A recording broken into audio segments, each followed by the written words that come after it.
sense going. Let's assume, Putin, go ahead, and he did, get all the DNC files, and he released them. Okay. Nobody has come out and said that any of the information that came out from that, Podesta emails, etc., was altered or fake. All they're saying is, it's not fair that he caught us and released all the info.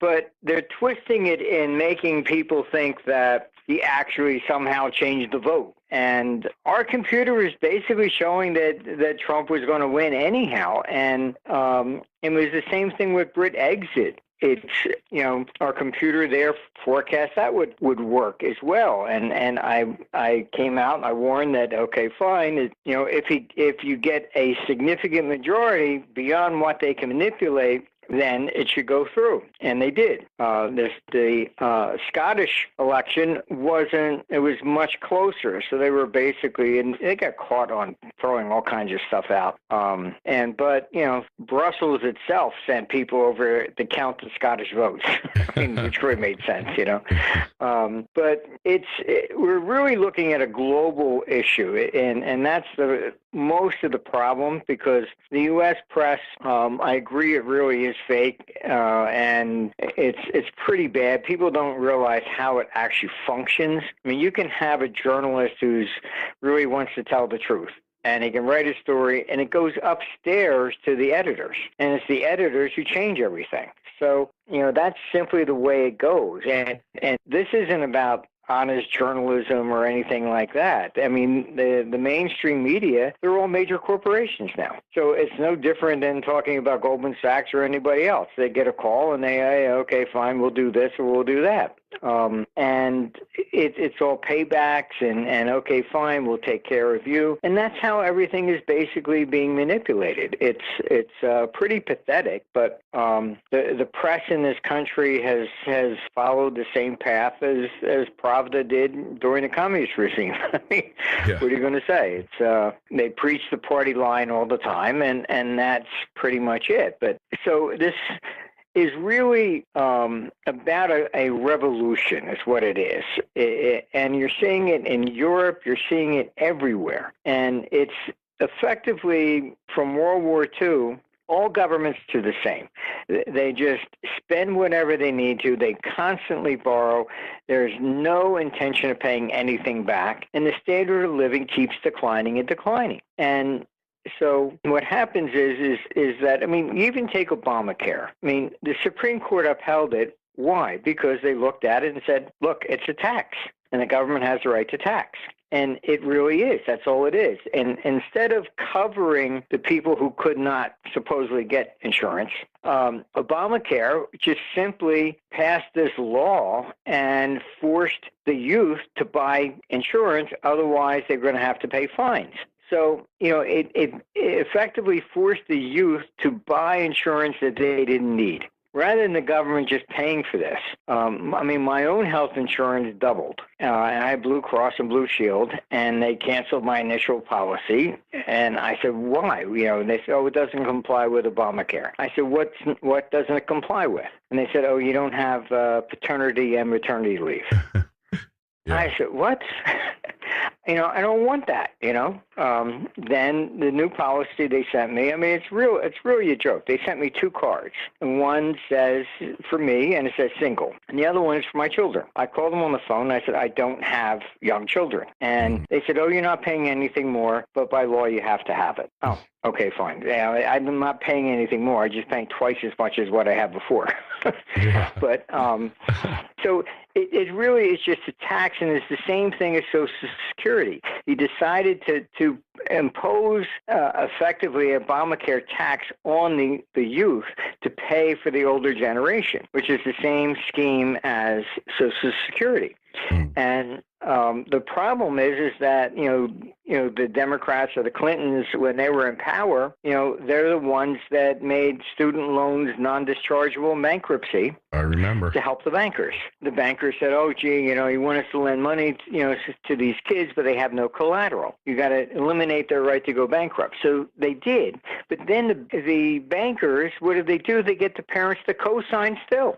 Mm-hmm. So now they have the parents' house, and the parents can't declare bankruptcy either. So it's very clever. I mean, but they're putting all this burden on the youth, and they have student loans. And I mean, Forbes magazine came out and said over 60% of the people cannot find a job in what they have a degree in.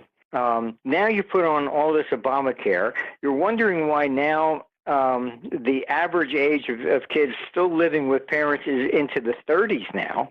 Scary. I mean, I was out of the house by the time I was 17, you know? Same here. You know, what are we doing to the youth? How are they going to get out of all this stuff? In Europe, you're seeing the same problem. The unemployment among the youth is 60%. Mm-hmm. I mean, this is dangerous stuff because this is eventually bubbles up, and this is what revolution comes from. So it's, you know, I don't know, you know, they just, the press keeps, oh, you know, the poor people that can't get insurance. Look, I would absolutely take Obamacare, throw the whole thing out. Anybody that can't get insurance, they should be on Medicaid. Yeah. And I would order basically everybody else's insurance must be restored to what it was before. Mm-hmm. I mean, you know, get the burden away from the youth. I mean, this is the generation that's coming up, and they're saddled with more debt than any other generation in history. So I don't, you know, economically, it's brain dead. And you have these people that keep talking about wonderful ideas and protesting, and they don't understand what they're even protesting about. That's the problem, isn't it? They really don't know what they're protesting about. They don't. I mean, you know, they call, you know, Trump a racist. Why? Oh, because you got a Muslim ban. Well, Muslim is not race, okay? It's religion. I have Muslim people working in our company. You know, what's the problem?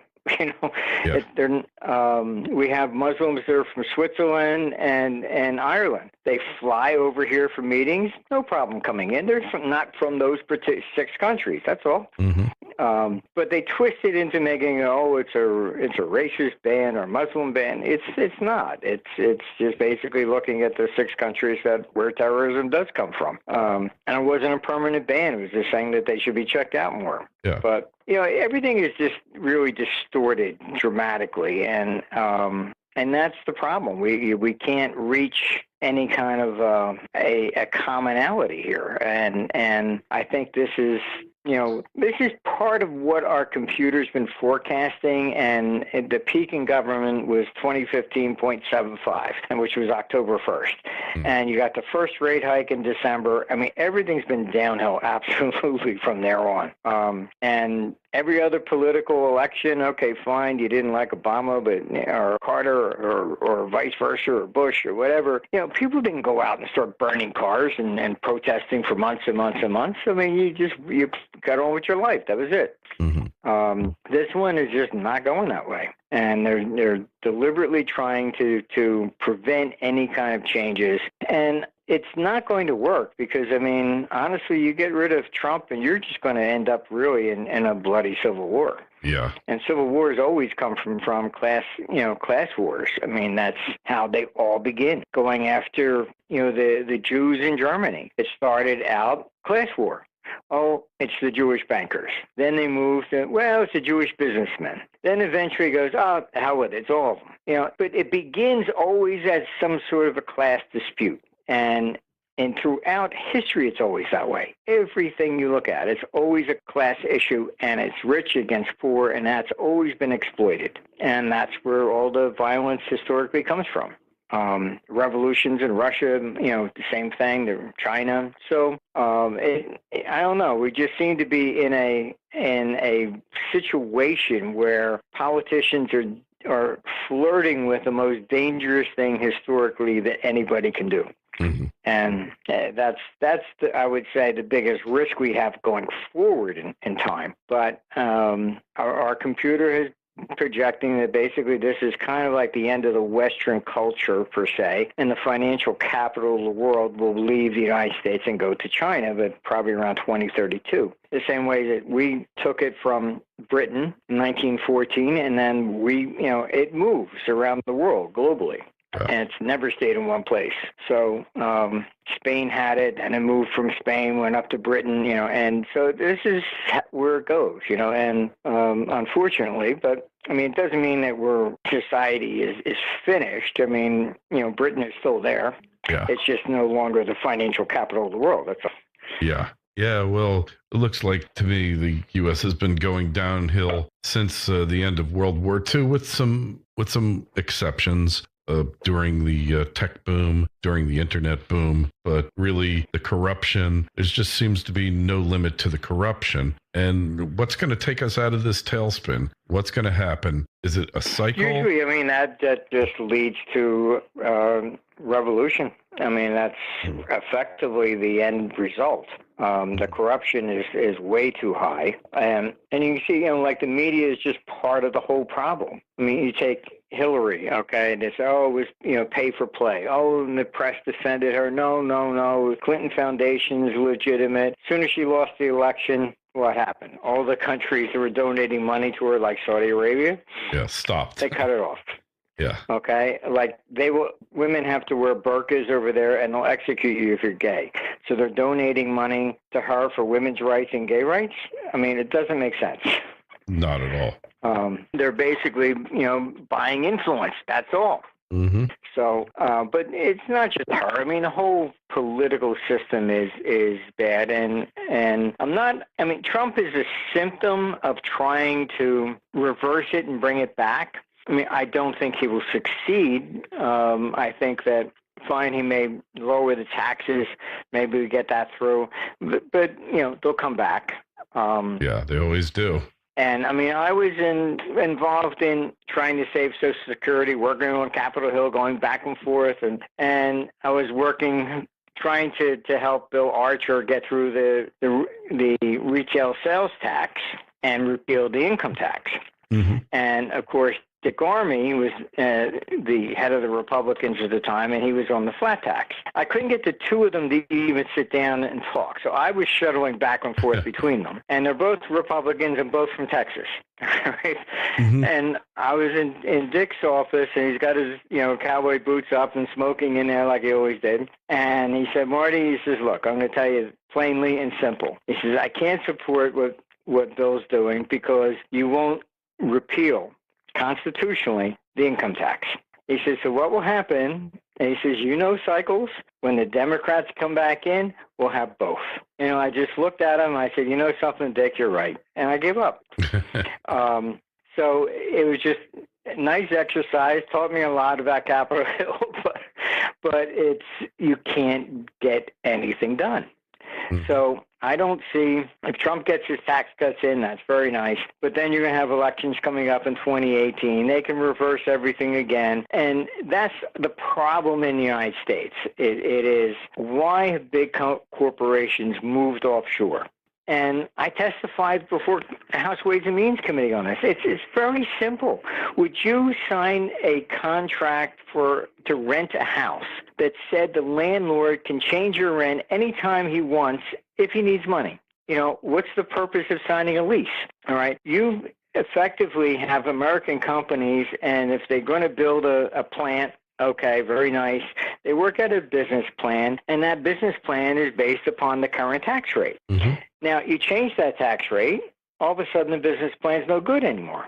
So most of the people that have left and sending manufacture out of the country isn't because the wages are so significantly less. It's effectively they get tax deals, and like even Macedonia was offering 20-year fixed rates. If you came and set up a plant there, we guarantee you will not have a tax increase for 20 years. And that is basically what they need. If you're going to do a business plan, it's going to take you 20 years to pay off the plant, it has to be at a fixed rate. You can't constantly say, okay, fine, I'm paying 30% taxes. Oh, well, no, I want to win elections, so I'm going to make you pay 40 so I get elected. You're costing jobs and everything leaves. It's not necessarily the wages. It's the fact that it's a yo-yo. So it gets to the point you cannot forecast what your business plan is going to be. Yeah. So why would you sign a mortgage for something and, well, yeah, this is what it looks like today, but, it could completely change in 3 years. Mm-hmm. I know. Hey, So we're all we in the don't same look boat. at that.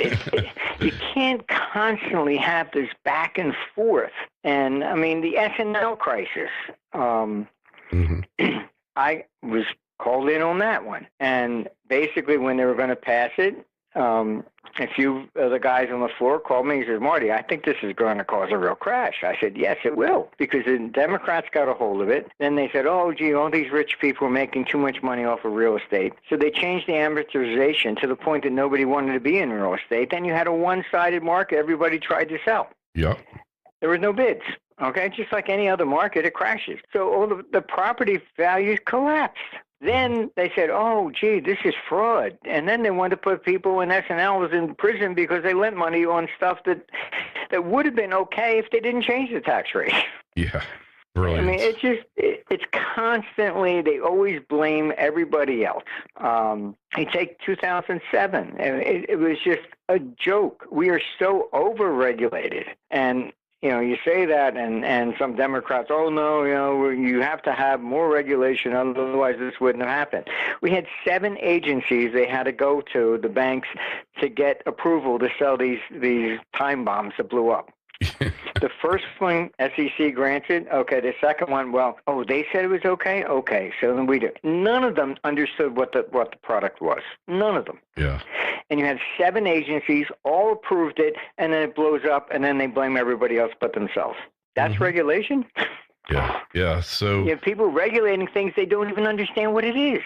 We know that. We've seen that over and over again, and it's definitely true today. So where's the stock market, precious metals, Bitcoin? Where are we headed at with all this, Marty? We're in the stock market is, it's basically consolidating a little bit, but effectively the stock market still looks like it's going to about probably double from here. The latest numbers are actually out from Eurostat, and the biggest problem in forecasting any of this stuff is why the majority tend to be wrong is because they're always looking at it only from a domestic perspective. The Eurostats showed that 2016 was the first year there was net sellers of government bonds and throughout Europe. So the foreigners basically in 2015 had still bought 30 billion worth of euro bonds. 2016, that 30 billion plus turned into 192 billion sale. So this is the first time there's been a net capital outflow from Europe. And it's really been a disaster. But where did that money go? Even within Europe, the money that didn't come here, it went into equities. Sure. And you have to realize that it's when we get into these situations, the bulk of the money is going to go in the stock market, not gold, because the major institutions, that's basically where you're talking about big money. That's where it can go. And what it is that the evidence of that is also simply just look at the S&P and the PE ratio. You have a lot of these people saying, oh, the stock market's way overvalued, it's got to crash. Okay, now what's the historical high on the PE ratio in the S&P? 120. When did it take place? 2009. It doesn't take place on the peaks in stock markets. It takes peak on the bottom. That's when the PE ratio peaks out. Why? Because at that point in time, you don't trust the banks, you don't trust the debt, you don't trust governments. What do? They're looking not for return. They're just saying, okay, fine. If I buy the blue chips, at least I know I'll get most of my money back. So return, you're parking. Yeah, return. That's it. Return. So it's got nothing to do with they talk about PE ratios. That's nonsense. It's complete nonsense. As if you're looking from, I'm going to get on a return. You get to some point in time, you just want to park money. I mean, that's where the 10-year bonds went negative in Germany. Why? I can tell you, we had tons of European clients. It was all a bet against the euro. Because, okay, fine, if we buy the bonds and the euro breaks, we'll get Deutschmarks back. That's what the bet is. Yeah. So it's, you have to understand at this point in time, if you don't trust anybody, what are you going to do? And we're talking about huge, the really big sums of money. And all this nonsense about, fiat and all that, that's very nice, but everything's fiat. And it always has been, and that's not necessarily going to change. But at some point, the currency system goes bust, and we then have to be readjusted. All right. That will be coming. Absolutely. But how does it happen? All right. These people keep talking, the dollar is going to crash, whatever. If the dollar goes down, everybody will be happy. All right. You have the sovereign debt of the emerging markets is nearly half that of the United States. If the dollar goes down, they're fat and happy. If the only way to cause everything to actually collapse is the dollar has to go up. That's what it did going into 1985. What did you get out of it in 1985 when the pound fell to par? You got G5. That was the Plaza Accord. Okay, it's when the dollar goes up is when everybody is upset. The dollar went up into 1931. You had Europe defaulting, China defaulted. That's why Roosevelt confiscated the gold to devalue the dollar. Mm-hmm. If the dollar went down, they wouldn't have needed protectionism, and they wouldn't have confiscated gold. It's only when the dollar goes up. What is Trump trying to do? Trump wants a lower dollar. Why? Because then he'll be able to sell more goods. He's going to be defeated because the dollar goes up. Yeah. Not down. So, I'm not optimistic about Trump's ideas on foreign exchange either. And his view that, China is manipulating its currency, that's a joke. China is going after Bitcoin because Bitcoin was the number one way of getting money out of China. Yeah. They put all kinds of restraints on it now, but they were moving money, out of China through Bitcoin and then converting it to dollars. Uh-huh. So that's why the currency was going down. Trump was wrongly blaming them. They're manipulating their currency down so they can sell us more stuff. No, that was the people trying to get the money out of China. Mm-hmm. So you have to look behind the curtain here a little bit, and but you push the dollar up. Now you're going to get the sovereign debt crisis. You're going to have the emerging markets going bust. You're going to have, a lot of problems even in Europe, et cetera. So the Fed raising interest rates is putting pressure on the ECB. They now have seen the first 2016 has been net capital outflows. If he does not reverse his policy soon, Europe is going to be an absolute basket case. And you're lucky it's holding together right now. They're trying desperately to rig the elections in France because they're afraid if Le Pen wins, that's it. It's good night, Irene. Think she's going to win? It's difficult to say, and I'll tell you why. I mean, our computer forecast that she would win over the socialists and the socialists would collapse. That has happened. Holland's not even running. Now you have Macron basically started his own party in August. Okay, so it's a brand new party. So all the other parties have basically really disintegrated. So he may win if people who would have voted for all the other parties vote for him.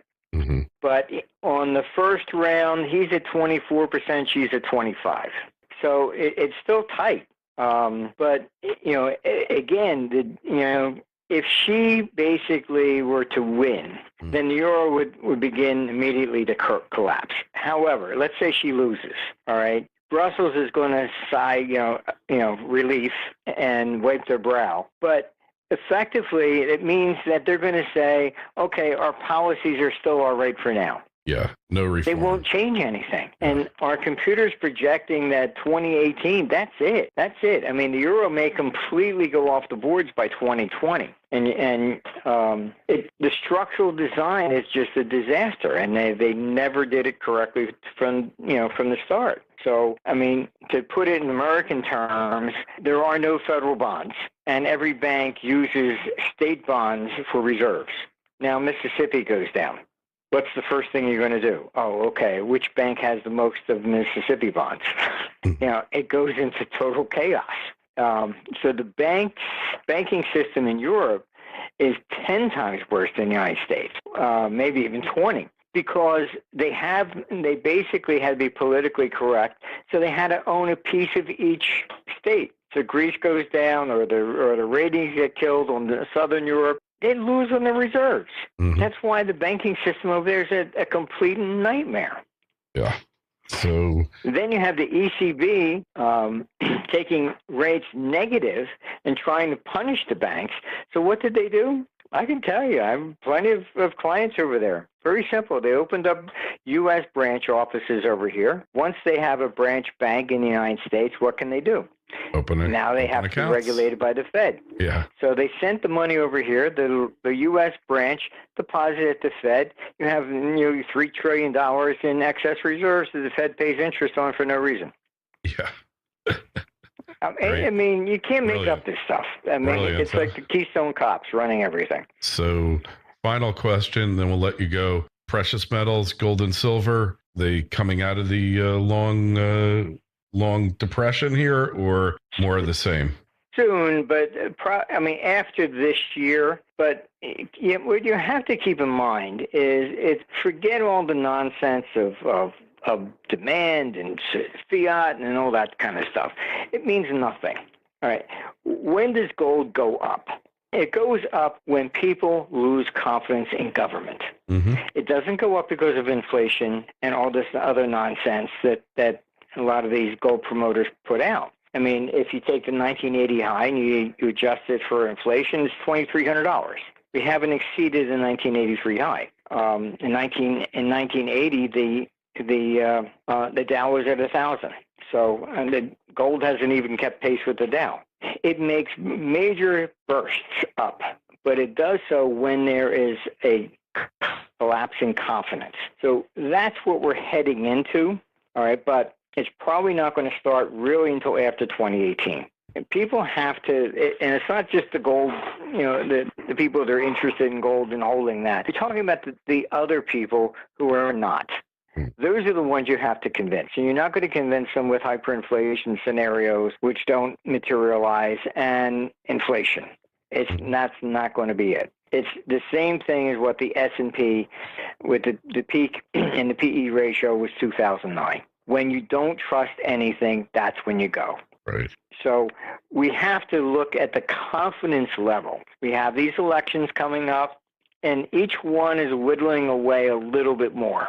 Mm-hmm. You have the German elections coming up in the fall. All right. So it doesn't look like Merkel is going to win. I mean, Schultz might beat her. And so each one of these things is basically contributing to this whole problem. And Trump is just the symptom. He is not the leader of the charge, and he happened to be at the right place at the right time. Yeah, he but people are just fed up. Yes. And I mean, you basically look at Obama. You can Google his ads when he first ran against Bush, standing before factories. I'm going to bring jobs back. Blah blah blah blah blah. They still, Guantanamo Bay. Oh, that's illegal. NSA. Oh, what he's doing there. When he became president, jobs didn't come back. Guantanamo Bay is still there, and he gave more power to the NSA. Mm-hmm. Everything he said that Bush was doing unconstitutionally, he did in spades. So effectively, the people are looking at it and saying, wait a minute, if you disagreed with Bush because of those things, then you voted for Obama, then you saw he did the same thing. So who do you vote for now? Good question. If it's Republican or it's Democrat, you get the same thing. Mm-hmm. So Trump was interesting in the sense that he's really a third-party candidate because his own people within the Republican were against him. For sure. So it's more of a third-party movement. So it's fascinating from that perspective. But this is global. It's happening everywhere. So you're looking at in Germany. When I go over to Germany, you go to southern Germany and Bavaria, and they say, no, we're Bavarian first, German second. They still celebrate winning the war against the North. It's like you go to Britain, it's Scotland against the English. Yeah. It's everywhere you go.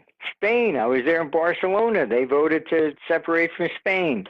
I think you're going to see Greece pull out of the euro. The people are just getting fed up. Yeah. It doesn't matter. They voted for the new party that swore they were going to take them out of the euro, and what they do? They put them more, they just borrowed more to keep it in. Yeah. There's no change. No change. That's for certain. Well, So just look for those things and understand it's a confidence game at this point. And when did the metals take off? It's when the majority of people begin to question what's going on. Yeah, which is going to happen. We're getting there, but it's still going to take a little bit more time.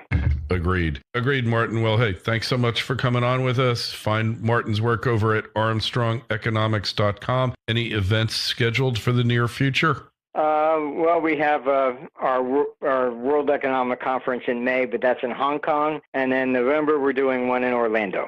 Oh, excellent. Well, I will definitely come up for November since it's right in the neighborhood. Thanks so much for being on, Martin. We'll talk to you again real soon. Be well. Thank you very much, and good luck. FSN Radio. It's all about what's next. Go to financialsurvivalnetwork.com and sign up for your